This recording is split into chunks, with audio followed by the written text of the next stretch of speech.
तो अभी हम देखेंगे कि पॉजिटिविज्म, ये क्वेश्चन ना हमेशा लाइक 15 और 20 मार्कर में पूछा जाता है। इसमें पूछा जाता है कि पॉजिटिविज्म क्या है और उसकी क्या वो कितना रेलेवेंट है अभी सोशियोलॉजी को समझने के लिए।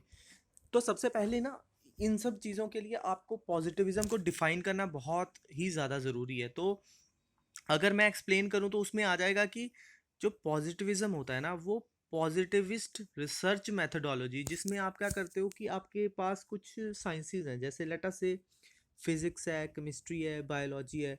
तो आप क्या करोगे, वो उसमें जो आप अप्रोच यूज़ करते हो या फिर आप रिसर्च मेथड यूज़ करते हो, आप सिमिलर रिसर्च मेथड्स को अप्लाई करना शुरू कर देते हो सोशोलॉजी में। अब आप देखो, फिजिक्स में क्या करते हैं, हम कुछ क्वांटिफाइबल डाटा कलेक्ट करते हैं, है ना। और फिजिक्स आप कहीं भी पढ़ लो, जैसे लेट अस से कि आपने लॉज ऑफ मोशन देखा और फिजिक्स आपने इंडिया में पढ़ ली या वेस्टर्न सोसाइटीज़ में पढ़ ली, तो वो तो सेम ही रहेगी ना। तो ऑब्जेक्टिविटी और रिलायबिलिटी काफ़ी ज़्यादा ना इसमें इंपॉर्टेंट हो जाती हैं।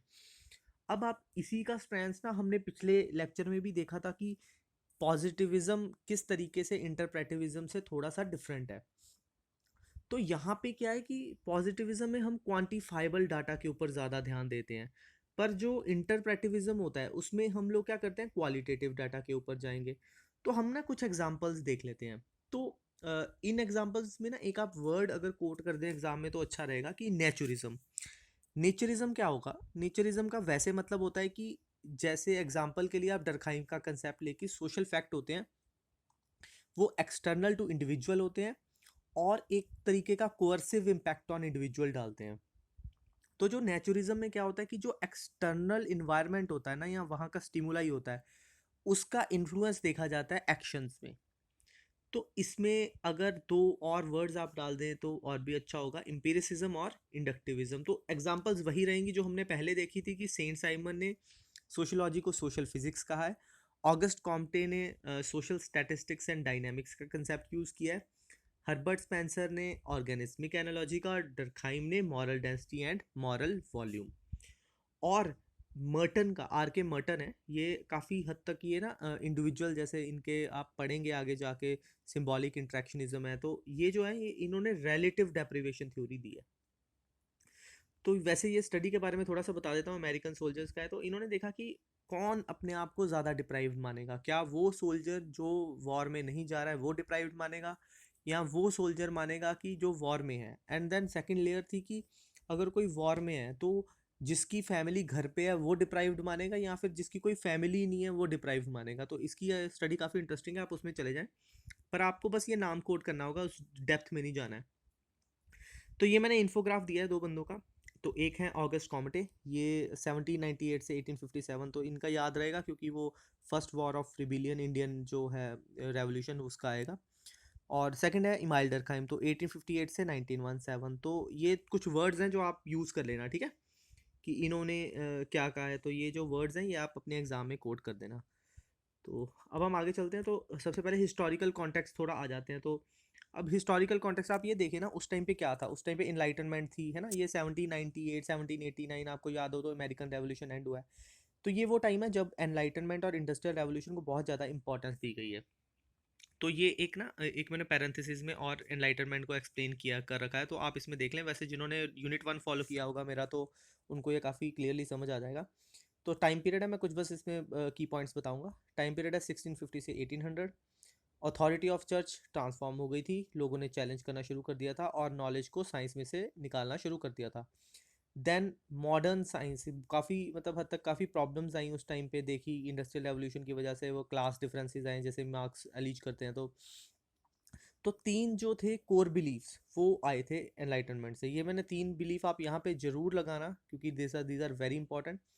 पहला है अंडरलाइंग लॉज को एक्सप्लेन किया जाता है। जैसे मतलब माना जाता था ना कि एक अर्थ सेंट्रिक थ्योरी थी कि अर्थ के अराउंड सब कुछ घूमता है, तो साइंटिफिकली प्रूव करने की कोशिश की गई कन्फ्यूशन द्वारा कि नहीं, it is other way around. और फिर जो कॉमन मैन है, मतलब उन्होंने ये एक्सप्लेन किया कि ऐसा नहीं है कि ये जो लॉज हैं इनके लिए कोई मीडिएटर की या गॉड खुद की ज़रूरत है, इसके लिए आम लोग भी समझ सकते हैं। और इन्हीं लॉज को हम सोसाइटी में अप्लाई कर सकते हैं उसको सुधारने के लिए, क्योंकि मैंने बोला ना सोशियोलॉजी का मेन एम क्या होता है, ये भी एक एम होता है कि सोसाइटी में बदलाव लाना है जो। तो 18th और 19th सेंचुरी में बहुत सारी नई साइंटिफिक डिस्कवरीज हो रही थी। तो ऑलरेडी हमने देखा था कि टेक्नोलॉजीज आई थी, मास प्रोडक्शन ऑफ गुड्स शुरू हुआ था, वो कुछ इंडस्ट्रियल टाउन्स में कॉन्सेंट्रेटेड थे फैक्ट्रीज, तो मॉडर्न फैक्ट्रीज, तो उनके अराउंड कुछ हैबिटेशन सेटलमेंट्स आ गई, तो उन सेटलमेंट्स में अर्बनाइजेशन एक फिनोमिना उभर के बाहर आया। देन उसके वहाँ पे जो एक्सप्लॉयटेशन और एक्सक्लूसिविस्ट टेंडेंसीज थी, उसके सल्यूशन के तौर पे मार्क्सिस्ट ने देखा कि ये दो क्लासेस बन गई। देन उसका एक सल्यूशन कम्युनिज्म में पोज किया है ना, कि अगर कम्युनिज्म आ जाएगा तो इगैलिटेरियनिज्म आ जाएगा। तो एक तरीके से डिकोटॉमी आ गई थी सामने, कि एक तरफ तो as a world, as a economy विस्तार हो रहा है, एंड दूसरी तरफ जिन जो लोग उसमें मेन स्टेक होल्डर हैं वो कुछ कर ही नहीं पा रहे हैं, राइट। तो जो मैनचेस्टर और ब्रिटेन और यूरोप की बात करें तो वहाँ पे बहुत सारे जो थे लोग आ गए थे, आसपास रहने लग गए थे, वहाँ पे रहने लग गए थे। एक एंटायरली पहले सोशल प्रॉब्लम्स डिफरेंट होती थी, मतलब पहले एग्रीकल्चरल इकोनॉमी होती थी, तो आप इमेजिन कर सकते हैं लैंड होना ना होना एक सोशल प्रॉब्लम का कारण बन जाता था। पर अब डिफरेंट टाइप की सोशल प्रॉब्लम्स आई, जैसे पॉवर्टी, और ये जो पॉवर्टी है ये सोशल पॉवर्टी है, मतलब इट इज़ नॉट कि मतलब सभी जगह पे पॉवर्टी है, किसी के पास नहीं है, मतलब इसमें क्लास डिफरेंसेस देखे जाते थे। और फिर अनएम्प्लॉयमेंट, मतलब सब लोग एम्प्लॉयड नहीं है, जो लोग आ पाए टाइम पे वही एम्प्लॉय हो पाए, और फिर इस वजह से ना किसी के पास कुछ है तो रिलेटिव डेप्रिवेशन की वजह से सोशल अनरेस्ट फैलना शुरू हुआ। तो इस टाइम में जब लोगों ने सोसाइटी के बारे में सोचना शुरू किया तो लोगों ने देखा कि उसमें सबसे पहले थे ऑगस्ट कॉम्टे। तो उन्होंने सबसे पहले ये देखा कि अगर हम साइंटिफिक फाइंडिंग्स को यूज़ करें सोसाइटी में तो हम कुछ इम्प्रूवमेंट लेके आ सकते हैं, जो भी कॉम्प्लेक्सिटी इंडस्ट्रियलाइजेशन हमारे सामने लेके आई है। तो देखिए एक तरीके से सोशल रिफॉर्म के लिए सोशलॉजी का ओरिजिन हुआ है। तो अभी ना मैंने क्या किया है, इसको ऑगस्ट कॉम्टे का फेज है, देन आपको जनरल आइडिया दे दूंगा पॉजिटिविज्म का, देन इमाइल डर्कहाइम किस तरीके से देखते हैं, उसके बाद मैं आपको क्रिटिसिज्म पे ले चलूंगा पॉजिटिविस्ट का, उसके बाद एक ना कंक्लूजन ड्रॉ करेंगे। ये ना 20 मार्कर में इंपॉर्टेंट है पॉजिटिविज्म और इंटरप्रेटिविज्म का। तो जो मैंने ऊपर एक्सप्लेन किया उसी की रिवीजन कर लेंगे एंड में, ठीक है। तो फिर हम चलते हैं ऑगस्ट कॉम्टे पे। तो ऑगस्ट कॉम्टे जो पहले इंसान थे, जब भी आपको पॉजिटिविस्ट अप्रोच आएगी ना तो उसमें सबसे पहले इन्हीं का नाम कोट करना है। जो ऑगस्ट कॉम्टे थे, इन्होंने जो सोशियोलॉजी का वर्ड था वो 1839 में कॉइन किया था। तो लैटिन वर्ड है सोशस, उसमें से आया, ठीक है। तो और ग्रीक वर्ड होता है लॉगोस, तो you can like very well make sense, right. तो सोशियोलॉजी का वैसे मतलब ही, जब आप एग्जांपल जब आप कोट भी करेंगे ना, sociology is the science of society, आप हमेशा ये बोलते हैं, तो ये एक पेट वर्ड रखना जब भी आपको सोशियोलॉजी की डेफिनेशन बोली जाएगी, तो body of knowledge, science of society, ये सब आपने कोट करना है, ठीक है। तो फिर आपने इनको कोट कर दिया, उसके बाद आप ये कहोगे कि इन्होंने पैरेलल्स ड्रॉ किए कि जो भी फिजिकल फिनोमिना और सोशल फिनोमिना है वो उनमें क्या पैरेलल्स है। देन उन्होंने नेचुरल साइंसेज के मेथड्स को यूज़ करके इन सोशल फिनोमिना को समझने की कोशिश की है, ठीक है। अब हम चलेंगे नेक्स्ट फेज। नेक्स्ट फेज में मतलब अब हम जनरल आइडियाज ऑफ पॉजिटिविज्म देख लेंगे, ठीक है। तो पॉजिटिविस्ट ने ये माना, मतलब एक तो आप एक लाइन ड्रॉ करेंगे, उसमें लिखेंगे नेचुरल साइंसेज के मेथड, उसमें लिखेंगे सोशियोलॉजी के इनिशियल मेथड्स, तो वो सेम होंगे, राइट। फिर उसके बाद कि already tried and tested methods थे ना, जो साइंटिफिक मेथड्स थे, तो वो वही उन्होंने लगाए, और जो भी लॉज हैं जो सोसाइटीज़ को गवर्न कर रहे हैं या फिर इंडिविजुअल्स का बिहेवियर जो दिखा रहे हैं, तो वो ढूंढने की कोशिश की है। और इनका मतलब मानना ये था कि साइंस जैसे कि साइंटिफिक रिसर्च करते हैं, उसी तरीके से हम लोग अगर सोशल रिसर्च करें तो काफ़ी हद तक हम ना मतलब अपने गोल और ऑब्जेक्टिव्स को ऑब्टेन कर लेंगे। साइंस हमेशा जनरल लॉज ढूंढती है कि ऐसा सब्जेक्ट इवॉल्व करती है कि जो कि across continents, across region, across community same रहे। तो इसमें भी यही करने की कोशिश की गई है। तो कहीं ना ये सोसाइटी को स्टैटिक मान रहे हैं। सिस्टम अप्रोच, जैसे साइंस में एज ए सिस्टम, मतलब आप एक चैप्टर को ओपन करो तो उसमें एक प्रॉपर लेआउट दी होती है, तो एक as a system approach use किया गया है सोसाइटी को समझने के लिए इनिशियली। और जो भी ह्यूमन बिहेवियर या फिर सब्जेक्टिव फिनोमिना है ना, उसको भी as a offshoot of society ही देखा गया है, कि मतलब कहीं ना कहीं उसको लिंक करने की कोशिश की गई है। तो अब क्वांटिटेटिव मेथड्स क्या होते हैं, यहाँ पे एग्जांपल है, वैसे मैं आपको पढ़ाऊंगा कि रिसर्च मेथडोलॉजी चैप्टर नंबर 3 में। तो इसमें क्या क्वांटिटेटिव मेथड यूज़ करने की कोशिश की है, जैसे कि official statistics, structured questionnaire, social surveys, है ना, और न्यूमेरिकल डाटा को रिप्रेजेंट किया गया है, देन उसको एनालाइज किया गया, फिर कंपेयर किया जाए, कंपैरेटिव अप्रोच है कि अक्रॉस सोसाइटीज वही डाटा इकट्ठा करके उनको ने कंपैरिजन किया उसका। और फिर उन्होंने ये भी एक इम्पॉर्टेंट पॉइंट दिया कि जो भी रिसर्चर है कुछ रिसर्च कर रहा है तो वो हमेशा अपनी जो रिसर्च है ना उससे डिटैच रहे। मतलब कि अगर उसकी कोई बैकग्राउंड है या फिर उसकी कोई फेवर या डिसफेवर है किसी एक सब्जेक्ट का तो उसको रिप्रेजेंट ना करे, ठीक है। अब आ जाएंगे हम पहले ऑगस्ट कॉम्टे का वर्णन करेंगे, उसके बाद हम डिस्कशन करेंगे पॉजिटिविज्म वैसे इन फैक्ट क्या होता है उसको एक्सप्लेन करेंगे, उसके बाद हम इमाइल डर्कहाइम पे आ जाएंगे। तो इमाइल डर्कहाइम को ना फाउंडिंग फादर ऑफ सोशियोलॉजी में एक मतलब मेजर, मैं एक और निकालूंगा कोर्स मटेरियल जिसमें मैं आपको सिर्फ जो सोशियोलॉजिस्ट हैं उनके बारे में बताऊंगा। तो खैर अभी के लिए हम ये देख लेते हैं कि जो इमाइल डर्कहाइम है इन्होंने 1858 से 1917, तो एक तरीके से सोशियोलॉजी की एकेडमिक स्टडी, साइंटिफिक स्टडी कौन है, वो है ऑगस्ट, वो है अपने ऑगस्ट कॉम्टे। एंड जो एकेडमिक डिसिप्लिन सेटअप करने की बात है तो वो है इमाइल डर्कहाइम। तो उन्होंने डर्कहाइम ने वैसे तो जो डिटेल्स थी कॉम्टे की फिलॉसफी की वो तो इन्होंने रिजेक्ट कर दी थी, पर फिर भी इन्होंने कुछ कुछ इनका रिटेन किया है और रिफाइन किया है इनका मेथड। तो डर्कहाइम ने ये बिलीव किया कि जो सोशियोलॉजी है ना वो प्रिडिक्शन, वो एक्यूरेटली जो भी सोशल ऑर्गेनाइजेशन में चेंजेस आ रही हैं उनको एक्यूरेटली प्रिडिक्ट कर सकती है। जैसे कि सोशल ऑर्गेनाइजेशन के जो प्रॉब्लम्स आ रही थी ना, आप उसके अराउंड पे लिख देना कि अनएम्प्लॉयमेंट आ रही थी, अर्बनाइजेशन और इंडस्ट्रियलाइजेशन की जो आ रही थी। और डर्कहाइम ये मानते थे कि कंपैरेटिव मेथड को यूज़ करना है। जैसे कंपैरेटिव मेथड में क्या होता है, इसमें आप वेरिएबल चुनते हो किसी एक सोसाइटी का, आप same variables different different societies के डिफरेंट डिफरेंट रीजन के चुनोगे। उसके बाद आप एक सोसाइटी में वेरिएबल्स चेंज करके मल्टीवेरिएट एनालिसिस करोगे, चेंज करके देखोगे, और सेम वेरिएबल्स दूसरी दूसरी सोसाइटीज़ में, दूसरी तीसरी सोसाइटीज़ में करोगे। अगर आपके पास एंड रिजल्ट सेम आएगा तो फिर मतलब आप उनको कंपेयर करोगे एंड रिजल्ट को, ठीक है, तो सेम आएगा तो ऑब्वियसली मतलब आप उसमें कर सकते हैं। तो अब इनकी एक ना स्टडी देख लेते हैं, स्टडी ऑफ सुसाइड, इसको लास्ट सुसाइड भी कहते हैं। अब इन्होंने सुसाइड को क्यों कंसिडर किया, क्योंकि वैसे माना जाता था बहुत साइकोलॉजिकल और पर्सनल एक्ट है, तो उसको किस तरीके से हम सोशल फैक्टर से एक्सप्लेन करें। तो मतलब ये बहुत ही अच्छा एक एग्जांपल है किस तरीके से स्टैटिस्टिक्स को यूज़ किया गया है ना। तो अब हम इसमें इनकी ना थोड़ी सी कंक्लूजन देख लेते हैं। इन्होंने ना कुछ पुलिस के एफआईआर और ये डॉक्यूमेंट्स देखे, तो उन्होंने कहा कि जो रेट ऑफ सुसाइड है ना वो एक कंट्री से दूसरी कंट्री पे अगर हम कंपैरेटिव करें तो वो फिर ना कांस्टेंट रहता है, मतलब एक नॉर्मल रेट ऑफ सुसाइड है। अगर उससे ज़्यादा हो तो अब नॉर्मल वो फिर आ जाएगा कि एक डिसफंक्शनल एस्पेक्ट आ जाएगा सोसाइटी का। इवन उन्होंने ये भी कहा है कि एक जो नॉर्मल रेट है वो फंक्शनल है सोसाइटी का, क्योंकि वो सोसाइटी को रियलाइज़ कराता है कि जो उनको कुछ ऐसा पाथ चूज़ करना है जिसमें ये डिसफंक्शन या फिर लोगों को ये जो फीलिंग आ रही है उससे उनको राहत मिले। तो जो स्टार्टिंग पॉइंट था ना डरखाइम का वो था कि ऑफिशियल स्टैटिस्टिक्स को उन्होंने देखा और उन्होंने कुछ कुछ चीज़ें बताई हैं कि उन्होंने कहा डेवलपमेंट का जो है ना वो किसी भी सुसाइड रेट के साथ कोई लिंक ही नहीं है। काफ़ी ऐसे डेवलप्ड रीजन्स भी थे, जैसे अगर ब्लैक्स और वाइट्स की बात करें तो वाइट्स में सुसाइड रेट ज़्यादा था। तो जो डेवलप्ड कम्युनिटीज या डेवलप्ड रीजन थे, डेवलप्ड कंट्री थे, वहाँ पे डेवलपिंग से ज़्यादा सुसाइड था। और कुछ मतलब रिलीजन की बात करते थे, देन रिलीजन वाइज उन्होंने देखा है। देन उन्होंने ये देखा कि मैरिड लोगों में जो सुसाइड रेट है वो कम है। लोग कहते हैं ना दुखी हैं मैरिज से, तो मतलब उनके लिए ये एक अच्छी एग्जांपल है।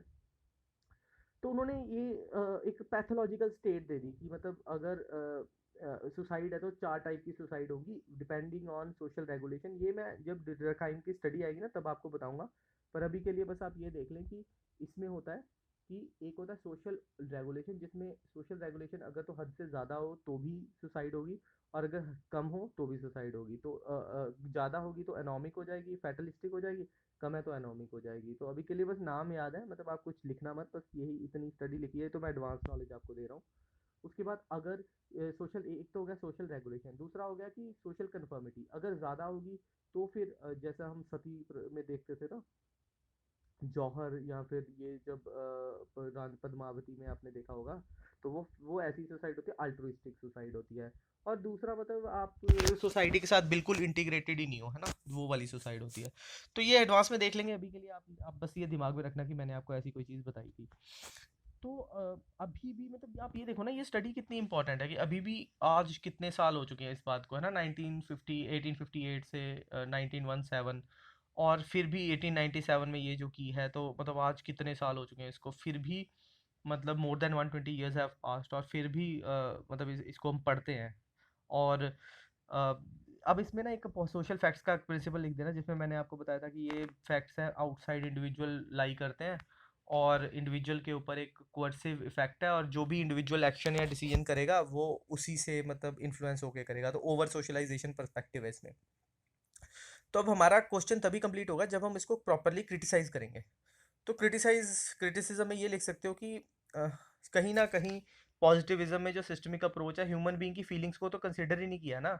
यही तो इंटरप्रेटिविस्ट कहते हैं कि ऐसा थोड़ी है कि लोग तो मतलब बस एक पुतले हैं, बस जो उनको कहा जाए वो वही करते हैं, दिस इज नॉट पॉसिबल ना। और मतलब जब आप इनफैक्ट लॉज ढूंढने की कोशिश करोगे, वो साइंस कहती है कि यार हम ऑब्जेक्टिव है, पर जब आप लॉज ढूंढने की कोशिश करोगे तो कुछ तो आप पैटर्न देखोगे ना, क्योंकि social reality is so much complex.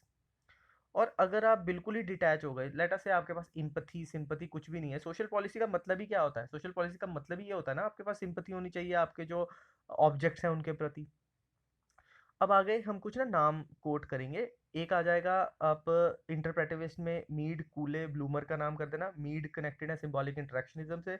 C H कूले की जो लुकिंग ग्लास सेल्फ थ्योरी है, और जो ब्लूमर है उनकी जो उसके साथ कनेक्टेड है फिनोमिनोलॉजी, और जो बिल्कुल इंडिविजुअल फोकस की होती हैं। पीटर बर्जर और शुट्स, ये फिनोमिनोलॉजी के साथ गार्फिंकल एथनो मेथोडोलॉजी, ये मैं आपको सारे वो इंटरप्रेटिविस्ट बता रहा हूँ जो बिल्कुल सोशल एक्शन, मतलब ये इंसान के ऊपर मतलब माइक्रो अप्रोच की यूज़ करेंगे जो, ठीक है।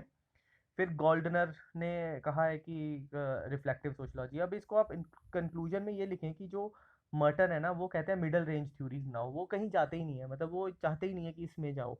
और वीबर की एग्जांपल कर देना जिसमें सोशल एक्शन दे रखा है, आप उसमें भी बोलना कि मतलब बहुत ज़्यादा ना इन्होंने मिडल थ्योरीज की माइक्रो मैक्रो अप्रोच को कंबाइन करके दिया गया। तो अब हैविंग अंडरस्टूड दैट ना, अगर आपको कोई क्वेश्चन आएगा तो उसको ना आप इस पर्सपेक्टिव से करें कि आपको डिफरेंसेस करने हैं पॉजिटिविज्म और इंटरप्रेटिविज्म में। लेटर से आपके पास 5 मिनट है और 10 मार्क का क्वेश्चन है, तो आप कैसे करोगे? लाइन ड्रॉ करना, एक तरफ पॉजिटिविज्म लिख देना, दूसरी तरफ इंटरप्रेटिविज्म लिख देना।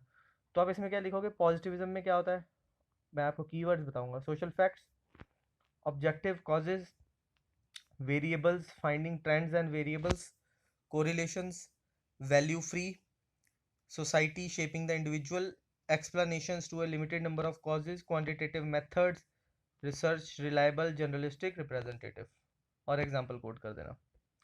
देन इंटरप्रेटिविस्ट में बिलीव इंडिविजुअल का भी इंपॉर्टेंट रोल है सोसाइटी में।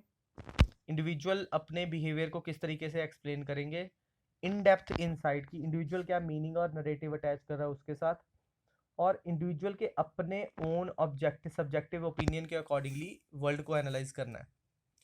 फिर एम्पैथेटिक, एम्पैथी का क्या मतलब होता है? Walking into their shoes. तो फीलिंग्स इमोशंस उनकी अंडरस्टैंड करके रिसर्च करनी है, उनके अंडरस्टैंडिंग जो भी जितने भी अंडरस्टैंड तरीके से अंडरस्टैंड करें उसको समझना है।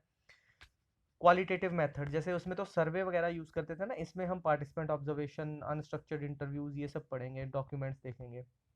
फिर उसके बाद अगर वो चाहते हैं कि रिसर्चर हमेशा ना बिल्कुल मतलब इन डेप्थ रिच डाटा और इन सब की स्टडी करे रेदर देन दैट। तो ये हमारा कंक्लूजन होता है। तो ये अगर आपको नोट्स चाहिए तो नीचे आप कमेंट करें, मैं फिर देखता हूँ कुछ करता हूँ।